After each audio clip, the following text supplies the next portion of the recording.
Hello, I'm Clayton Molyneux, S&B Territory Development Manager at Microsoft.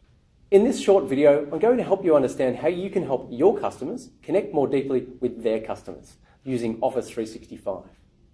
In 2014, with the rapid release cycles and fast pace of innovation, it's more important than ever to make sure that our customers understand that we are not just replacing and upgrading the technology they already have, but we're actually able to give them net new capabilities and help them work in ways and do things that they've never been able to do before. So let's check it out. Let's start in Outlook, an application most small business customers are very familiar with, and one of the few applications which has the privilege of being open on their desktop almost permanently. So wouldn't it be great if Outlook could do more than email and calendaring? If it could help us connect with customers in different ways, help us share and collaborate with them? Well, with Office 365, it can. Katie, let's say she's a sales manager, has an email here from Garth, a team member. Now, rather than replying to this email, she can see the present status, which can help her make a smarter decision about how to contact Garth. So if he's showing as available as he is here with this green icon, she may choose to walk over to his desk and continue the conversation in person. If he's showing as busy, indicated now by red, and if we hover over that, we can see he's on the phone on the mobile. And she might choose to send him an instant message in this case. Perhaps his status is showing away, which will be yellow. And if he's away, and maybe she just chooses to reply to the email and let him read it when he's available. So this is a great way to be more efficient in communicating with team members and freeing up your inbox from lengthy back and forth email conversations by choosing the most effective method of communication.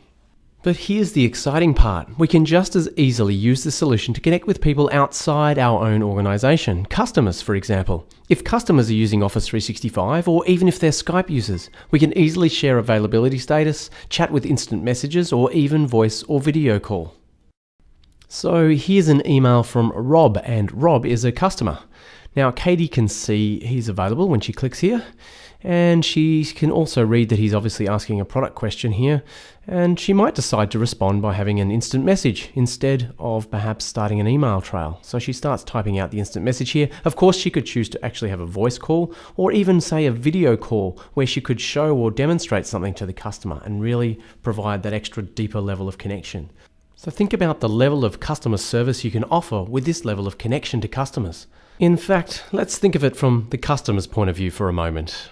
This is Mary, and this is Mary's printer, which has run out of ink. She needs to make a decision. She could drive to the local retailer to pick up new cartridges, but she really hates lunchtime traffic. She could order via the web or the phone from a major office supplies chain, often a 20-minute exercise to navigate the online store or wait on hold. Mary hates waiting on hold. Or she could stay at her desk and take the easy option. Mary loves the easy option, sending an instant message to the sales guy from the local office supply store who she's connected with on Microsoft Lync. That sales guy is Brian. Brian uses technology to give him a unique relationship and deeper connection to customers than his competition. Often that means orders literally pop up on his screen, like Mary's.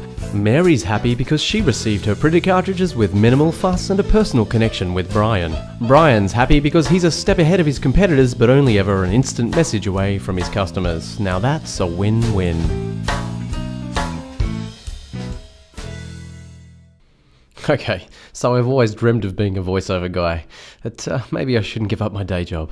But the point is, Lync Online lets businesses connect with customers in new, deeper ways. Ways that they've just never been able to do before. So here's another example. Here's an email from one of Katie's workmates. And Katie wants to share the attached document here with one of her customers. Now to do this, she'd normally just press forward and she'd type in the customer's email address. But instead of doing this, here's another way. She could simply drag the document over here, drop it in this folder, and by doing that, she's now shared that with her customer on a platform where they can collaborate on the document together in real time, where versions of the document are kept automatically in the one spot, as opposed to having multiple copies of the document in your inbox, in your customer's inbox. Now, by dropping that file into the Outlook folder, Katie's actually copied the file here onto this SharePoint Online site. There it is right there. Now, SharePoint Online, we have the ability within Office 365 to create these great internal sites where we share and collaborate with our team members and users inside the business, just like we have here. For example, this site has been set up purely to manage the information and projects around our customer, Northwind Traders, one of Katie's major accounts. But again, Office 365 isn't just about improving the way you work with your team. It's also about reaching outside your organization. If this site contains information that's relevant to this customer, Northwind Traders, maybe their price lists, their previous proposals, existing agreements, project management timelines, manuals for their products they've purchased, well, wouldn't it be great if we could just give them access to this site? So they don't need to request the information and wait for Katie to respond. But instead, Katie can provide a superior level of customer service by allowing her customer to self-serve to the information they want whenever they want it. And of course, that's exactly what Katie has already done with this site. She's already shared this site. She's gone to share, and she's put in the details here of the people that she wants to share it with externally. Now, she's already done that. So what we'll do is we'll open up a new site and we'll share one from scratch to see how it's done. Okay, so here's Katie's new site that she's going to share externally to her customer. Now, she does that by hitting the share option up the top of the site here. That's going to pop up here. Now she gets the chance to choose a permission level for this particular user. She can choose edit or read only. And in this case, she's going to choose edit permission because she wants to be able to collaborate with Bill on this site. So she whacks in Bill's email address to invite him to have access to the site. She's going to type in a message here to Bill so that when he receives the email invitation, he knows what it's all about.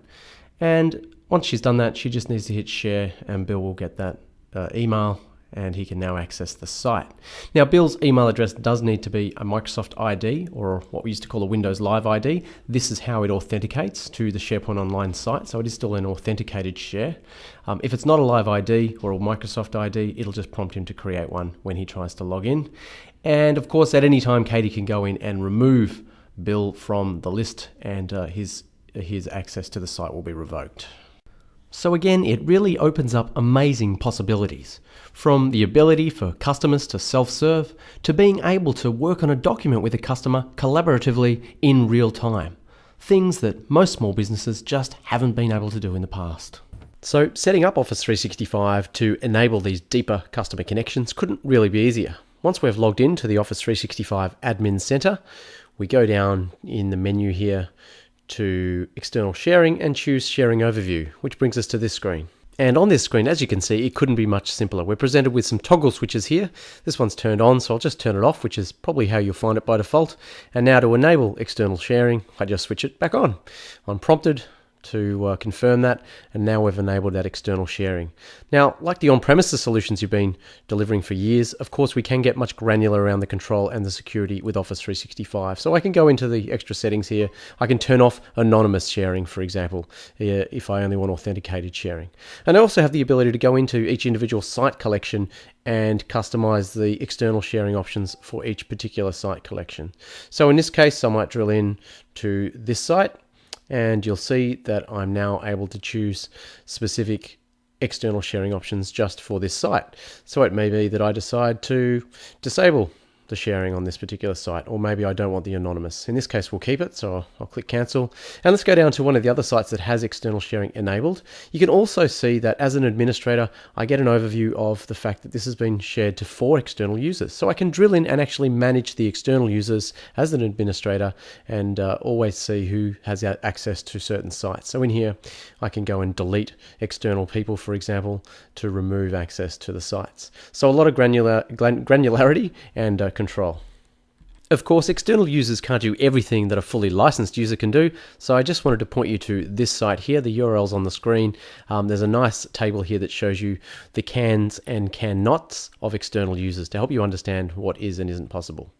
So back to our external sharing page here, we'll have a look at Lync now. Again, we've got the toggle switch to let people in the organization connect with external people. And if we go into the settings, again, we get a few options here. So for example, we could allow all domains except for domains that we choose to be blocked. So we can stop our users connecting through Lync to these domains, or we may choose the other route, and that's we block all domains and only allow Lync connection to the domains that we enter into the box here. So a couple of options there. We also have a separate option for allowing the connection with external public instant messaging service like Skype. So we could turn that on or off as well. So ladies and gentlemen, if you can complete those basic steps, then you're well on the way to helping your customers use Lync Online and SharePoint Online to connect deeper with their customers. So I hope that was useful for you and that you were able to learn a few things from that and you can go on and replicate some of those solutions. With the rapid pace of innovation, fast release cycles of technology, you really can't afford to fall behind. We'll see you soon.